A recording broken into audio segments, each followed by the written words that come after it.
Welcome to the Learning Pines YouTube. We hope this video helps. You start by matching paint viscosity to the Homeright sprayer, thin 5–10% if too thick. Once assembled, attach the correct nozzle tip and secure the hose. Make sure to wear mask, goggles, and gloves because overspray travels. Plug in, then shake the cup and pour slowly to avoid bubbles. Before moving to the project, spray on cardboard from 12 to 18 inches to confirm atomization and pattern shape. Adjust pressure or nozzle so the fan is even.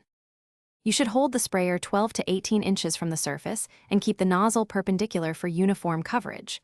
Once you begin, move at a steady speed and overlap each pass by about 50% so you avoid striping and thin spots. For edges, reduce flow and narrow the fan. For broad walls, widen the fan and increase flow. If stopping mid-surface, finish the stroke off the edge to prevent buildup. Keep a consistent rhythm and check for wet edges. You finish by flushing the sprayer thoroughly with the appropriate solvent until clear fluid runs, then disassemble the nozzle, needle, and filter to clean. Once dry, relube seals lightly and store parts in a dry place. If the sprayer spits or sputters, check for air leaks, a clogged tip, or an unstrainered paint. Strain future batches and replace damaged tips.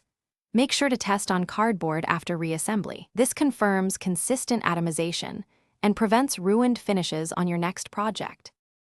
Thanks for watching. Consider subscribing if we helped you.